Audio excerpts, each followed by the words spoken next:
Bonjour tout le monde, ici Lucas Brochet et bienvenue dans ce tout nouvel épisode de la Zone Neutre. Épisode très chargé aujourd'hui car nous allons avoir la période d'échauffement avec Samuel qui va nous parler du tournoi, la deuxième période avec Makayla qui va nous parler des événements sportifs concernant notre école, la troisième période avec Émilie qui va nous parler des Canadiennes de Montréal, et la prolongation avec Ryan, et puis enfin les tirs de barrage avec Oscar. À tout de suite!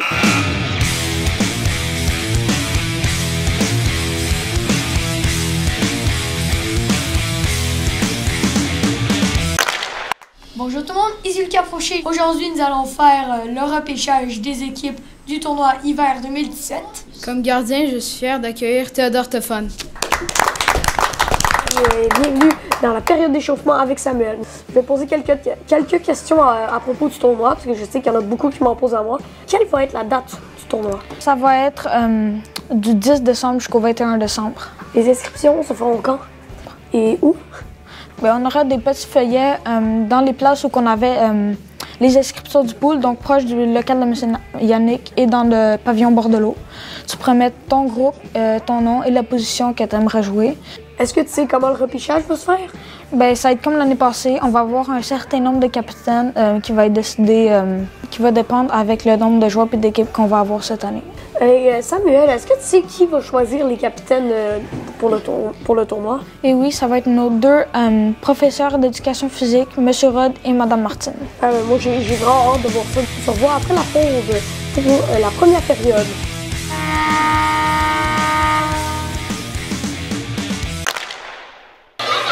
On a retiré le gardien.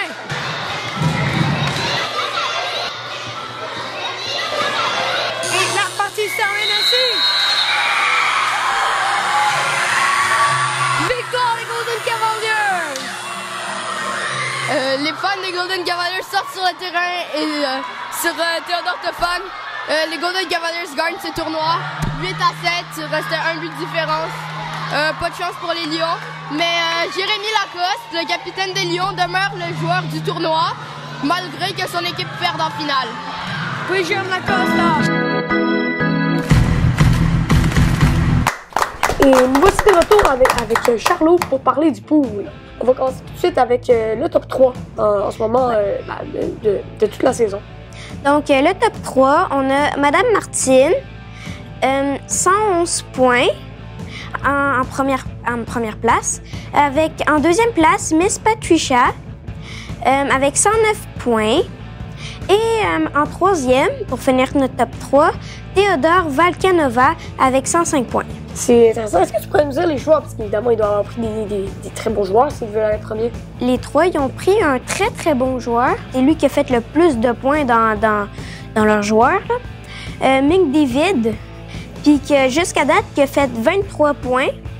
Est-ce que tu pourrais nous dire les classements de la semaine? Il y a Madame Martine, qui a fait 23 points. Elisabeth Dubois avec 23 points. Et Mathéo, qui est dernier, en ce moment dernier, qui a fait 22 points. Oh, il est troisième au classement de la semaine, mais il est dernier. Mais c'est un peu comme Monsieur Jean qui était premier, puis dans le classement de la semaine qui était dernier. C'est la même chose, sauf le contraire un peu. Et puis, en restant dans notre sujet, je crois que tu as rencontré Monsieur Jean, lui qui était dans une controverse concernant une soi-disant triche. Et puis, est-ce que tu peux nous la montrer? Ouais, on va la regarder maintenant. Bonjour Jean. Bonjour. Depuis le début du pool, plusieurs personnes prétendent que vous avez triché. Qu'est-ce qui s'est-il vraiment passé?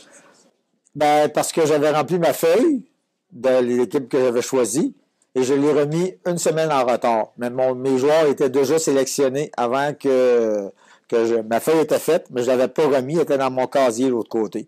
Fait que il n'y a absolument pas de triche là-dedans. Mon équipe était faite. C'est juste que je l'ai remis en retard. Merci beaucoup.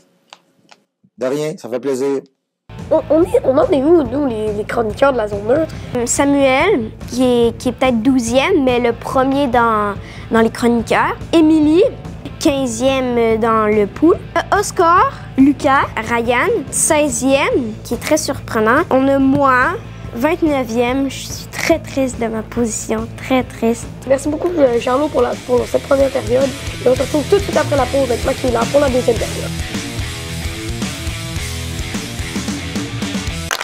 boards and out to center. McDavid hustling. McDavid cutting for the net. Upstairs. Bar down. Goal.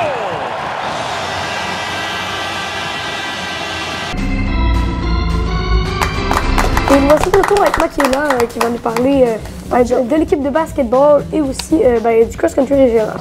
Et puis, Makayla, je sais qu'on a eu quelques gagnants à l'école au cross-country régional.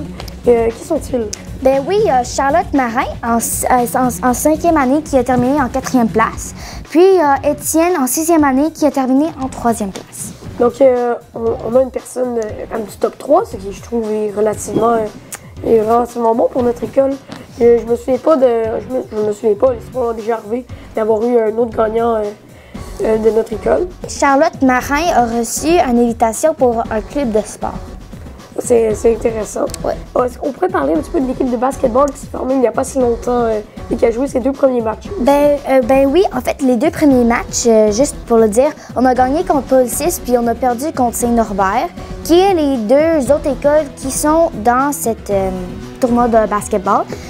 Nos 2 prochains matchs, c'est le 28 novembre à l'école Paul VI en PM, puis le 6 décembre ici au Trois-Soleils. Puis ces 2 matchs-là, je pourrais prendre des photos. Merci Makayla pour ces informations et on se retrouve après la pause avec Émilie pour la 3e période.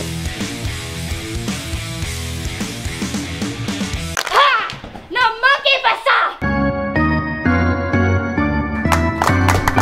Voici de retour avec Émilie pour la 3e période. Salut Émilie. Allô? Je crois que tu vas nous parler d'une équipe de hockey féminine méconnue, les Canadiennes de Montréal. Ouais, en fait, l'équipe des Canadiennes, ils jouent à la Place Belle. Ça, c'était pour leur premier match. Ils jouaient sur la glace du Rocket. Il y a 24 joueurs dans l'équipe, dont 3 gardiennes et la capitaine Marie-Philippe Poulin. Elle joue dans la LCHF, Ligue de hockey féminin. Est-ce que tu connais le prix des billets? Est-ce qu'ils sont moins chers, plus chers? Ou...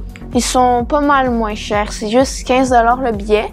Et ce qui a été le fun quand je suis allée voir le premier match, c'est qu'il n'y avait pas beaucoup de personnes.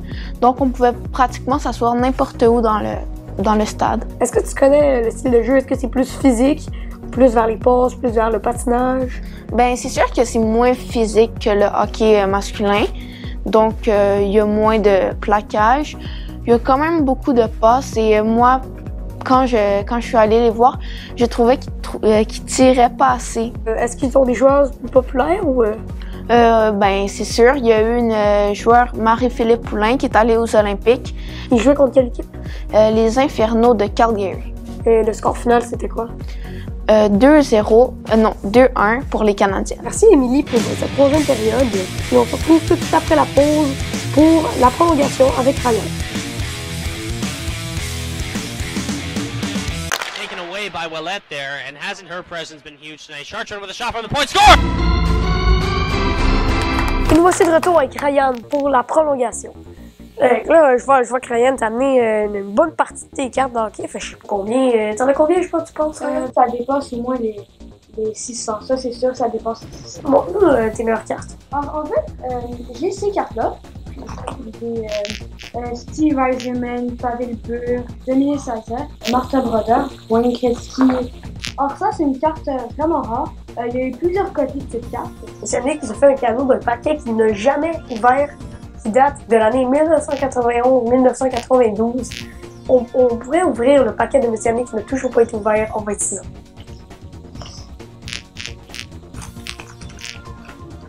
Oh. Ça a l'air une carte forte. Mais Central Red Army. J'ai un joueur des Whalers de Hartford. Connor Smith Trophy de Mario Lemieux. Une carte assez rare. Nico Makayla. On se retrouve tout de suite après la pause pour les tirs de barrage.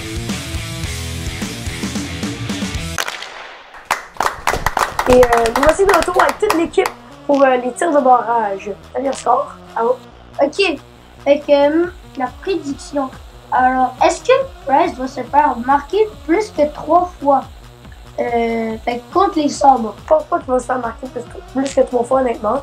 Moi, je crois qu'il va pas se faire marquer 3 fois. Ryan, dis non. Ouais. Ok.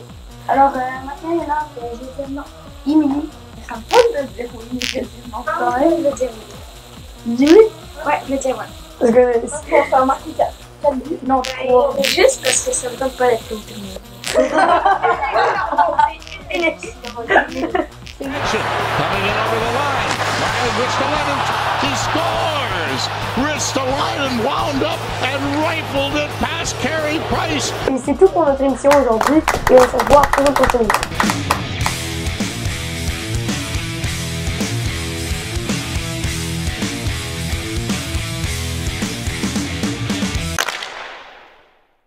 Donc, est-ce qu'il y a déjà eu des matchs pour l'équipe féminine de notre école? L'équipe féminine... je sais pas.